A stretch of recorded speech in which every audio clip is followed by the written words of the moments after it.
Bonjour, le bâtonnier du barreau de Lyon, maître Farid Hamel, voit rouge.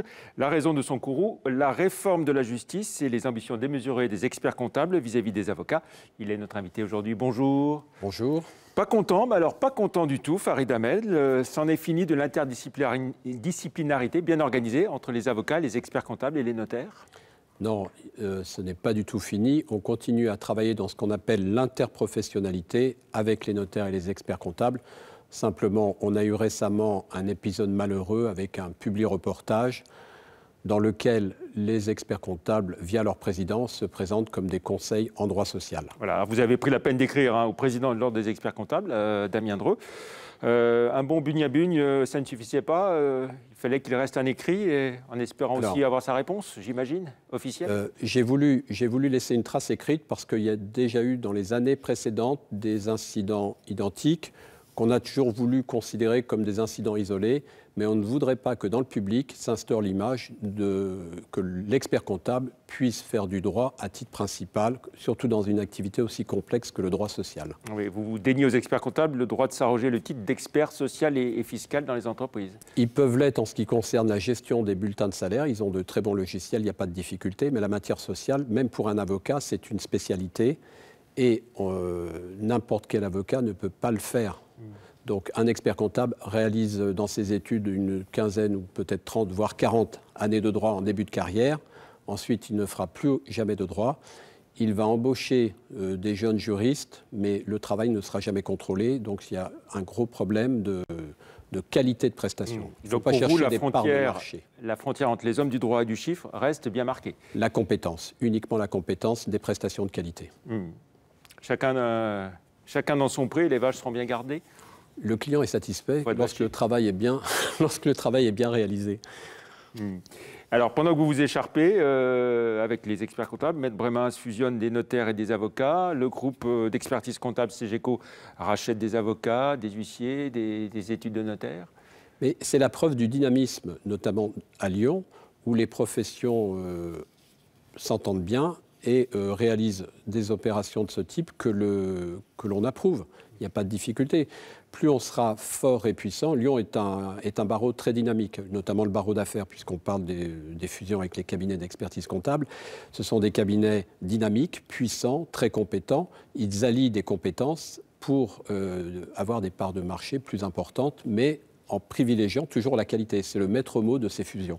Alors, l'autre objet de votre IR, la réforme de la justice, avec un rassemblement hier, c'est non au digital dans la justice, c'est ça? Alors, ce qu'on défend surtout, et on essaye de faire passer le message auprès du public, c'est que la justice reste accessible à tous. Avec le projet de loi qui est... On voit les images du rassemblement d'hier voilà. À Lyon. Avec le projet de loi actuel, enfin qui est voté, puisque maintenant on est devant la commission mixte paritaire, on va constater qu'une partie importante de la population, on l'estime à peu près à 10 millions, n'a pas accès à Internet et à l'informatique. Et ces gens-là, ce sont les petits litiges du quotidien. Ils vont être totalement exclus du système et ça va engendrer des phénomènes, comme on le constate actuellement avec les gilets jaunes, des phénomènes de repli et de repli sur soi, essentiellement. Alors plutôt que de dire non, j'ai envie de dire au digital, est-ce que l'important, ce n'est pas de favoriser au contraire l'inclusion, l'accès à Internet pour tous? On ne demande que ça, mais si l'on supprime les tribunaux, on éloigne le justiciable de l'accès auprès du juge, on fait disparaître le tribunal d'instance en le fusionnant, alors que c'est le tribunal que le justiciable saisit tout seul en direct en allant soit faire une déclaration au greffe, soit en remplissant une lettre simple. Aujourd'hui, ça ne sera plus possible. Il faudra passer par des plateformes qui sont privées et qui seront payantes. On parle de 50 à 80 euros. Pour des litiges, vous avez un petit dépôt de garantie à récupérer de 300-400 euros. Vous ne ferez pas la démarche. Les gens vont abandonner et laisser perdre des droits.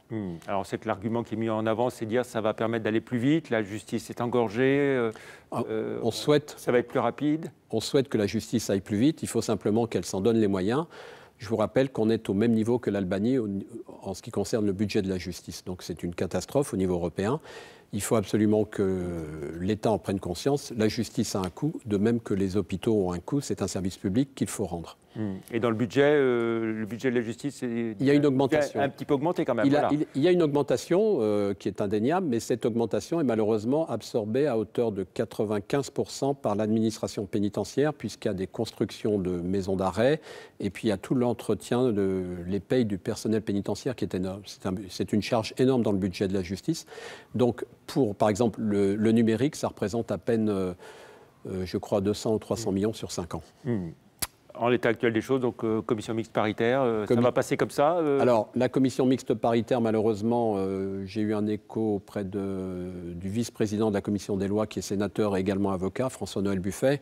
Il m'a indiqué qu'il avait très peu d'espoir, puisque les amendements qu'ils avaient proposés à l'origine ont été rejetés par l'Assemblée nationale. Donc, on en revient au point de départ, et la loi passera telle qu'elle a été présentée par la chancellerie. Voilà, vous déposez les armes ? Non, un avocat ne dépose pas les armes, il continue à se battre jusqu'à la fin. Très bien. Et je vous rappelle, excusez-moi, je vous rappelle que le défenseur des droits, Jacques Toubon, l'a très clairement exprimé, c'est un projet de loi qui cause un grave préjudice aux justiciables plus faibles. Voilà, Et les magistrats, excusez-moi, j'insiste, les magistrats sont avec nous. Merci beaucoup, Maître Farid Hamel, d'être venu dans l'invité de la rédaction. Merci, au revoir. Merci.